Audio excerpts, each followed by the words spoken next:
사랑하는 영락교회 지체들에게 주 안에서 평화 인사를 전합니다. 오늘은 2023년 1월 13일 금요일입니다. 오늘의 묵상 본문은 신명기 17장 1절로 20절까지의 말씀입니다. 오늘 본문 말씀 17장 1절부터의 말씀은 이렇게 시작합니다. 흠이나 악질이 있는 소와 양은 아무것도 내 하나님 여호와께 드리지 말지니 이는 내 하나님 여호와께서 가증한 것이 됨이니라. 흠이나 악질이 있는 소와 양, 주님께 제사를 드리는 그 희생 제물로서 드리는 소와 양이 흠이나 악질이 있어서는 안 된다는 겁니다. 흠이라고 하는 건 몸 이런 건데 blemish 영어로 하면 말 그대로 흠이죠. 그런 게 있으면 안 된다. 근데 악질은 뭐냐? 흠이나 악질이 있는, 악질이라는 말이 이제 다바르라는 말이에요. 다바르라는 말이 우리 성경에 많이 나오는 말이죠. 말한다는 뜻입니다. 영어로 하면 speak. 뭔가 말한다. 이런 말이에요. 그래서 다발이 왜 악질이 됐을까? 그래서 어떤 주석을 보면 이제 흠이나 악질의 구분이, 흠은 눈에 보이는 이제 흠결이고 악질은 보이지 않는 흠결이다. 뭐 이렇게 주석을 달아놓은 경우도 있습니다. 그래서 아마도 악질이라는 것은 이제 부정을 탄 그런 것, 뭐 어떤 이유에서든지 부정하게 여겨지는 그런 것이었을 것이다라고 추측할 수 있겠죠.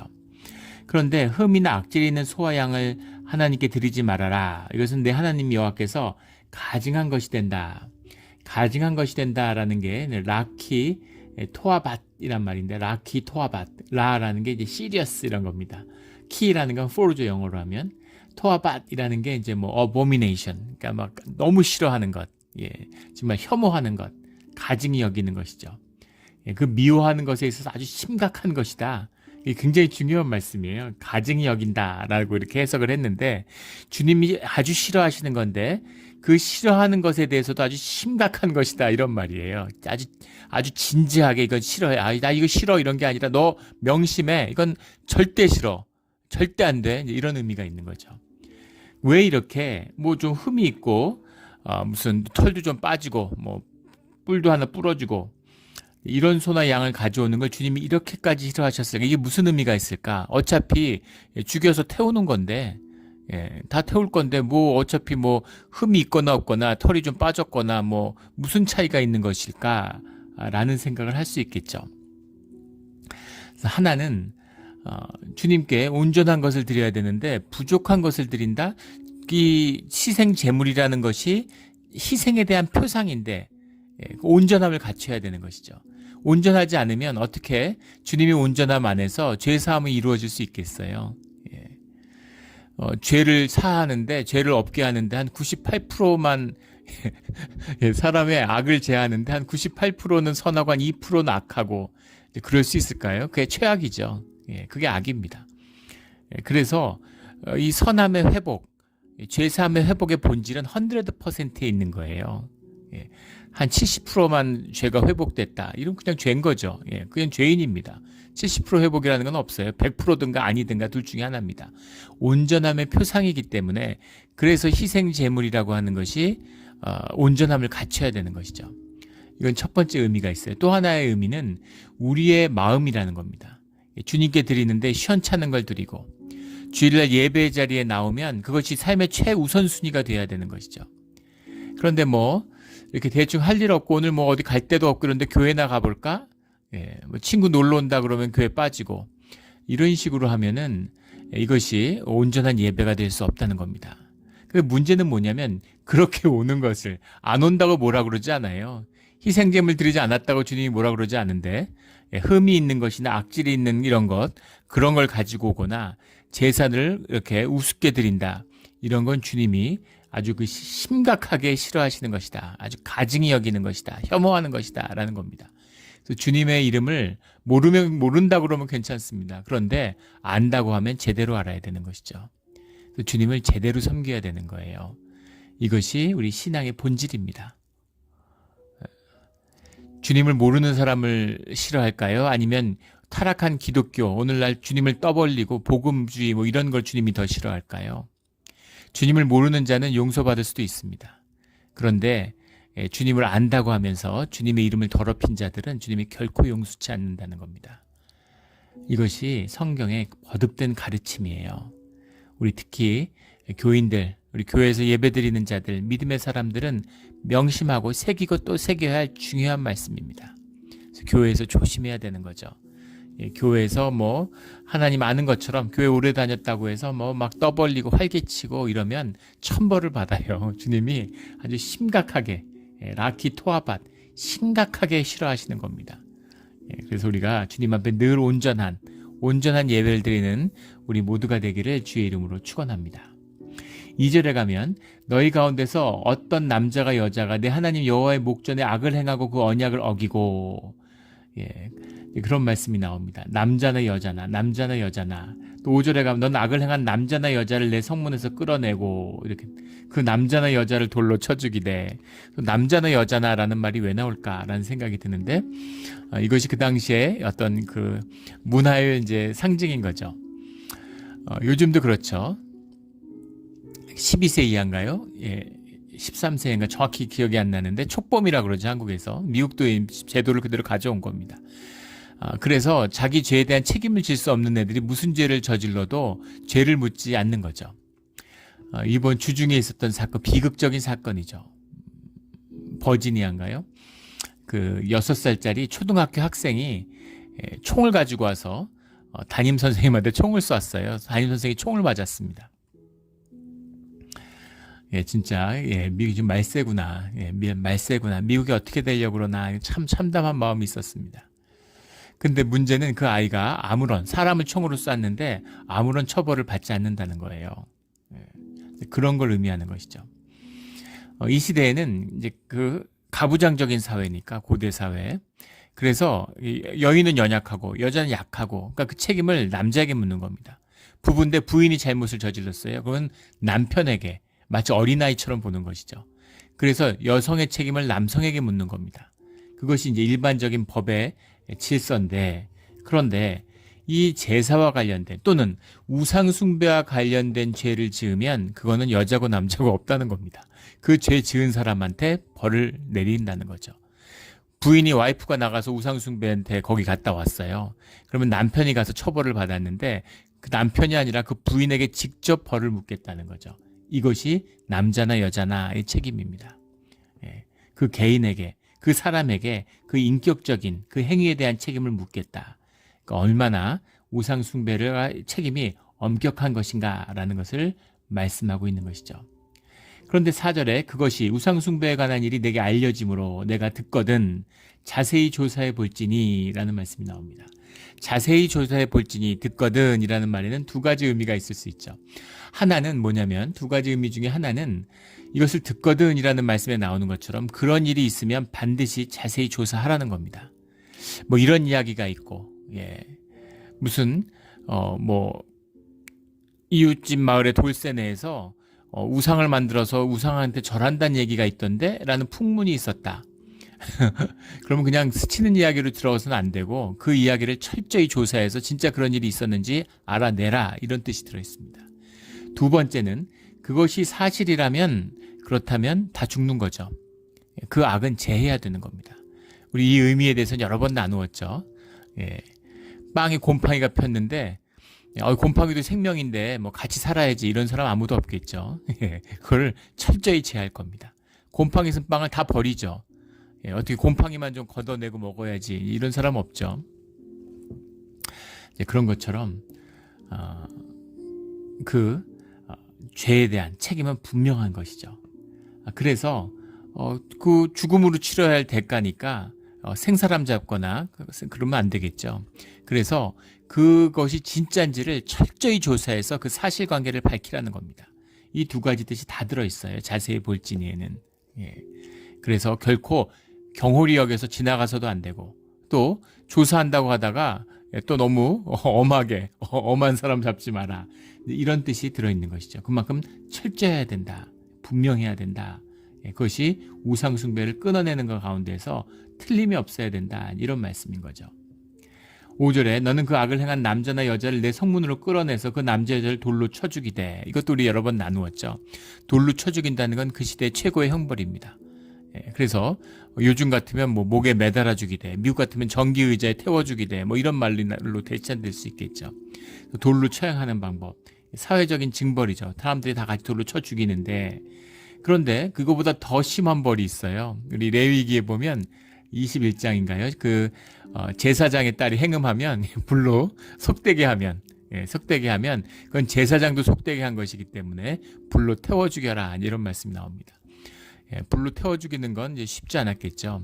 그런데 돌로 쳐 죽이는 것보다 더 심한 것이 불로 태워 죽이는 것이죠.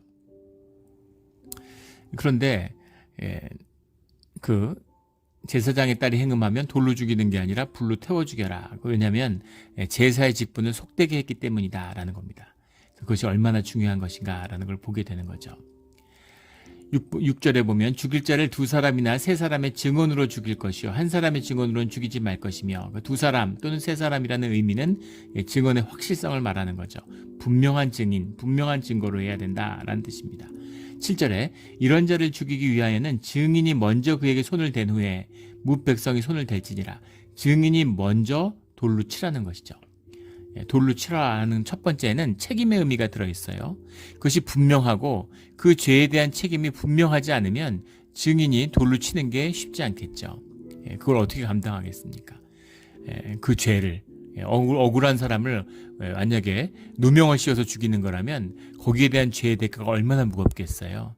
그러니까 적당히 뭐 거짓말이나 음해나 모략으로 이런 짓을 할 수는 없는 것이죠. 그리고 두 사람의 증인이 세웠는데 내 증인하고 상대방 증언이 다르다? 우상 숭배에 대해서 주님의 이름으로 하는 증언인데 그 있을 수 없는 죄악이겠죠. 목숨을 거는 것입니다. 거기에 대한 책임성, 그 증언이 분명하다면 그 증언에 대한 책임을 네가 져야 된다라는 뜻이 들어있어요. 그러니까 증인이 얼마나 무겁고 함부로 쓸 수 없는 것인지를 분명히 하는 것이죠. 목숨 걸고 하는 것이죠. 생명에 관련된 것이니까. 두 번째는 그 증인이 누구예요? 그 우상 숭배와 주님의 이름을 모욕하는 일들을 직접 보거나 들은 자라는 겁니다. 그들도 죄 가운데 묶여 있어요. 그래서 그들이 돌을 친다는 건 백성이 돌을 치는 것과 같은 의미죠.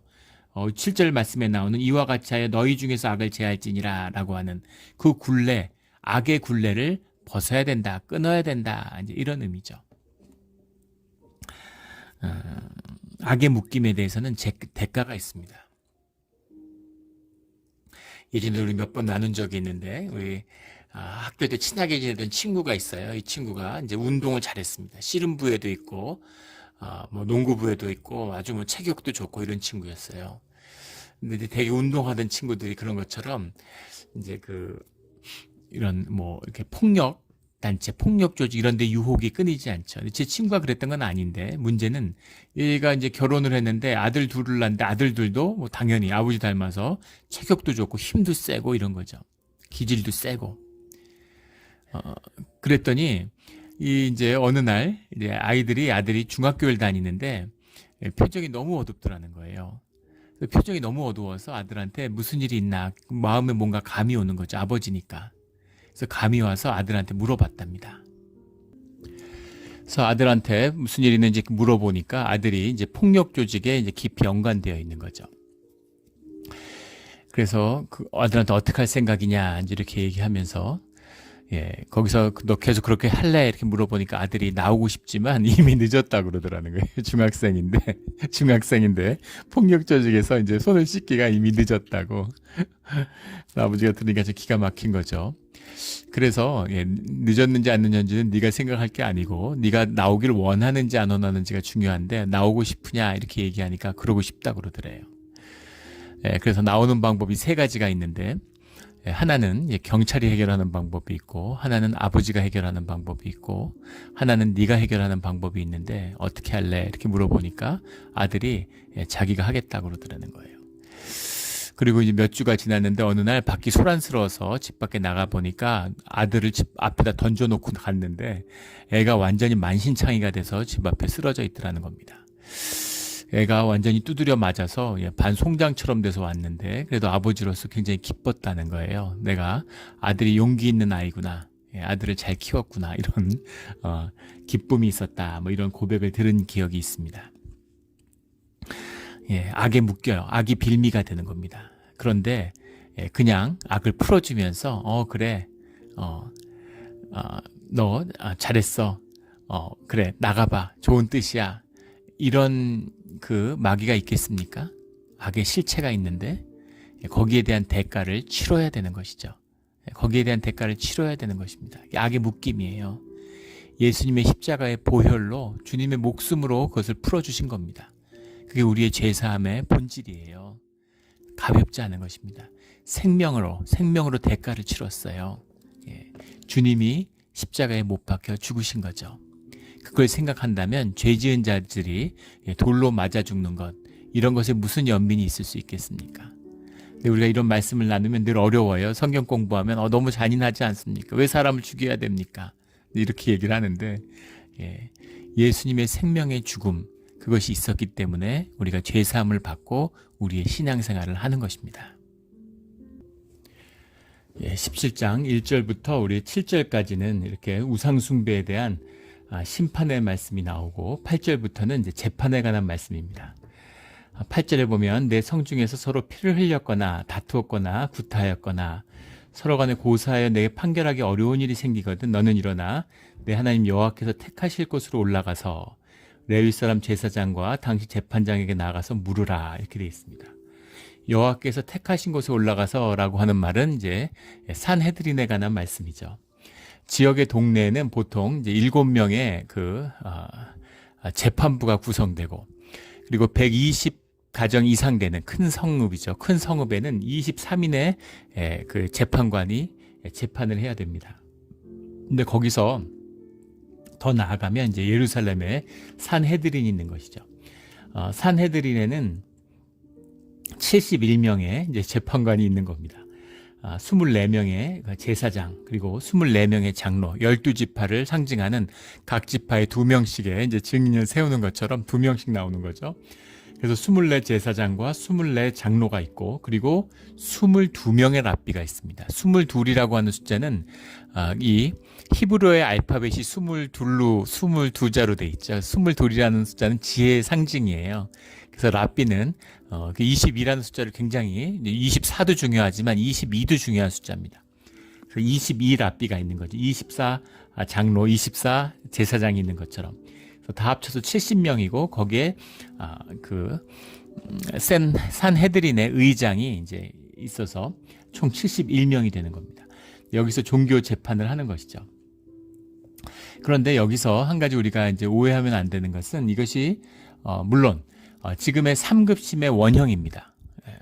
최초의 재판이고 상급심의 원형이 되지만 지금의 재판하고는 달라요. 뭐가 다른 거냐면 동네에서 처음에 7명의 재판관이 동네에서 재판했는데 그것을 마음에 안 들어서 그 재판이 지금 그렇잖아요. 우리 법원에서 일반 법원에서 재판했는데 1심을 해서 마음에 안 들면 상고해서 2심 가고 상고해서 또 마음에 안 들면 다시 재상고를 해가지고 이제 자식고 고등법원에 가고 뭐 대법원에 가고 이런 식으로 다투는데 그런 의미는 아니라는 겁니다. 왜냐하면 하나님의 뜻 가운데 재판을 하는 거기 때문에 지금 교회 재판도 똑같죠. 무슨 이 교회에서도 재판소를 유지할 수 있고 노회도 있고 뭐 총회도 재판부가 있잖아요. 근데 뭐 노회에서 했는데 마음에 안 들어서 승복 못해서 무슨 총회에 가고 이런 의미가 아니라는 겁니다. 교회에서 하던 노회에서 하던 총회에서 하던 동네에서 하던 또 큰 성읍에 가서 하던 7인 재판부가 하던 23인 재판부가 하던 71인 재판부가 하던 다 똑같아요. 왜냐하면 재판의 주권은 주님에게 있기 때문입니다. 그런데 그래서 그것이 처음에 마음에 안 든다고 해서 내가 피고가 상고하는 게 아니에요. 전혀 피의자가 무슨 상고를 하고 이런 게 아닙니다. 그런 권한이 없어요. 또 무슨 결과가 났는데 그것을 뭐 재판정이 위로 올려가면서 확증 판결을 하고 그러니까 그건 상하의 개념도 아니라는 겁니다. 그래서 이건 무슨 개념이냐면 7명이 판단을 못 하겠는 거예요. 그래서 그 재판정이 그 권한을 위임하는 겁니다. 그래서 23인 재판정에게 좀 해달라 이렇게 위임하고 거기서도 이걸 도저히 판단을 못 하겠는데 할 때 71인 재판정에게 산헤드린의 이 판결을 요청하는 것이다 라는 것이죠. 그것을 요청함으로 인해서 주님의 뜻을 구하는 절차지 사람들이 뭐 제도적이거나 7명보다 23명이 또는 더 높은 기관이기 때문에 상급 법원이기 때문에 이런 의미는 아니라는 것이죠. 주님의 뜻을 더 분명히 구해가는 과정인데 그 뜻이 분명히 밝혀지면 11절에 보면 좌로나 우로나 치우치지 말 것이니라 이렇게 나와요. 우리 20절에 가도 좌로나 우로나 치우치지 말고, 좌로나 우로나 치우치지 말라는 게 성경에 자주 나오죠. 우리 예전에도 여러 번 나누었습니다. 좌로나 우로나 치우치지 말라는 것을 우리 문화에 있는 분들이, 동아시아 문화에 있는 분이 쉽게 오해해요. 왜냐하면 우리가 중용의 사상이 있기 때문입니다. 중용의 사상이 뭐예요? 윤집걸중이죠. 모든 사물 가운데 가운데를 잡는 것입니다. 그런데 성경에서 말하는 좌로나 우로나 치우치지 말라는 건 그 중간을 잡으라는 얘기가 아니에요. 엉뚱한 데로 가지 말고 주님의 뜻만 쳐다보고 주님의 길만 가라 이겁니다. 왼쪽으로 치거나 오른쪽에 치우치면 딱 중간이면 되겠네. 그런 게 아니라 주님의 뜻이 아닌 건 다 잘못된 길이다. 엉뚱한 길로 가지 말라. 이런 말이 좌로나 우로나 치우치지 말라 이런 말씀이죠. 좌로나 우로나 치우치지 말고 주님의 뜻만 따라가는 우리 모두가 되기를 주의 이름으로 축원합니다. 12절에는 제사장이나 재판장에게 듣지 아니하거든 그 사람을 죽여 이스라엘 중에서 악을 제하여 버리라. 왜 이렇게까지 무서운 말씀을 할까요? 이 12절이 특히 이제 역사적으로 이게 굉장히 중시됐던 것은 이 신명기 17장 12절의 이 말씀이 중세의 가톨릭의 종교 재판의 근거가 됐기 때문입니다. 그래서 교회 재판을 듣지 않으면 진짜로 불에 태워 죽이고 돌로 쳐 죽이고 이랬죠. 그런데 이것이 무슨 재판의 권위, 재판장의 권위를 이야기하는 것이 아니죠. 하나님의 뜻이 분명히 드러났는데 성령의 인도하심이 분명한데 그것을 패하는 자들은 용서받을 수 없다는 겁니다. 이건 신약의 말씀과 통하는 것이죠. 우리를 용서해 줄 수 있는 건 주님밖에 없는데 주님의 말씀을 패하고, 주님의 말씀이 주님의 임재인데 주님의 뜻을, 주님의 명령을 패하고 교회가 뭐라고 결정하든 그게 나하고 무슨 상관이야. 그런 사람은 교인일 수가 없는 것이죠. 그런 사람은 이미 교인이 아닌 겁니다. 그래서 그 공동체 가운데 제하여야 되는 것이죠. 이것이 이스라엘 중에서 악을 제하여 버리라 하는 이 말씀이에요. 13절에 나는 무법하게 행하지 아니하리라. 무법하게, 법이 없는 자들이죠. 주님의 법에 따라 살아야 되는데 법이 없어요. 법이 없는 자들은 뭡니까? 내 뜻대로 하는 거죠. 내 마음에 맞으면, 법도 내가 지키고 싶으면 지키고 마음에 안 들면 안 지키고, 그런 사람들은 법의 보호를 받을 수 없는 것이죠. 그 공동체에 속할 수 없는 것입니다. 이것이 본질이에요. 늘 주님의 권위 아래 순복하는 우리 모두가 되기를 주의 이름으로 축원합니다. 14절부터는 이스라엘 왕에 대한 것인데 45절을 보면 너희가 왕을 세워야겠다는 생각이 나거든 내 하나님 여호와께서 택하신 자를 세울 것이며, 주님은 왕을 세우는 걸 원치 않으셨죠. 주님 안에서 모두 다 똑같은 형제 자매니까. 그런데 왕을 세워야 하는, 주변의 나라들이 왕이 있고, 왕이 있다는 건 뭡니까? 사회가 강력해진다는 거죠. 사회가 구심점을 갖고 힘을 모아요. 그러니까 그런 위협에 막 시달리니까 왕이 명령하는, 그렇겠죠. 군대를 생각해 보세요. 10,000명이 있는데 사단장 1명이 지휘하는 군대와 중대장 100명이 지휘하는 군대, 100명이 서로 의논해갖고 지휘하는 군대, 어디가 더 강력하겠어요? 말할 것도 없죠. 그래서 왕에 대한 욕구가 분출했던 것이죠. 왕을 꼭 세워야 되겠다면 그러면 하나님이 세운 왕을 세워라. 하나님이 택하신 자를 왕으로 세워야 된다라는 말씀입니다. 그런데 그 자는 주님께 의지하는 자가 되어야 되는 것이죠. 주님의 뜻에 따라 행하는 자가 되어야 되는 겁니다. 세상의 왕과는 다르다는 거죠. 그 말씀이 16절에 나오는 그는 병마를 많이 두지 말 것이요, 이런 말씀입니다. 병마를 둔다는 것, 말을 둔다는 건 보통 일이 아닙니다. 지금 오늘날 탱크를 사는 것보다 사실은 중세에 말을 사는 것이 훨씬 더 부담이 되고 어려운 일이었죠. 오히려 지금의 비행기 사는 정도 느낌이라고 보시면 될 거예요. 그만큼 중세에 말을 갖는다는 건, 말은 왜 그럴까요? 말은 엄청나게 먹습니다. 말은 엄청나게 먹고 또 엄청나게 배설을 하죠. 그런데 문제는 말은 일을 하지 않아요. 물론 일을 하는 말도 있긴 있지만 대부분의 말은 일을 하지 않습니다. 그 다음에 말은 가죽이 나오긴 나오지만 소에 비할 바가 아니죠. 말 가죽은 그다지 소 가죽에 비하면 아무것도 아니죠. 뿔을 내놓는 것도 아닙니다. 그렇다고 결정타는 뭐냐면 고기를 먹질 못해요. 물론 말고기도 먹는 데가 있긴 하지만 일반적으로 웬만해서는 말고기는 안 먹죠. 저도 먹어본 적은 없는데 말고기는 뭐 굉장히 웬만큼 비위가 좋은 사람이 아니면 못 먹는다고 그래요. 그럼에도 불구하고 왜 말이 이렇게까지 번성했을까? 우리 돼지 얘기 나눈 적 있죠. 말은 전쟁에서 천하무적이기 때문이죠. 우리 그런 무슨 전사가나 이런 그런 기록에 보면 말을 탄 기사를 완전히 숙련된 병사, 지상병, 창과 칼을 자유자재로 쓰는 완벽하게 훈련된 8명의 기사를 말 탄 기사 1명이 제압한다는, 그러니까 한 명이 말 한 마리 탄 기사가 있으면 8명의 무사를 상대할 수 있는 것이죠. 그러니까 한 10,000명 정도가 기병으로 온다고 생각해 보세요. 그리고 이 말을 타면 말 위에서 싸우고 뭐 칼질하고 이렇게 영화 같은 데 나오지만 그게 아니죠. 실제 전쟁의 기록에 보면 말이 수천 마리가 달려오면 그냥 짓밟아 버리는 겁니다. 대오를. 그 말의 진격을 막을 방법이 없죠. 그래서 말 탄 기사는 뭐 총포가 나오기 전까지, 대포가 나오기 전까지 천하무적인 거죠. 그래서 말을 키우려고 하는 거예요.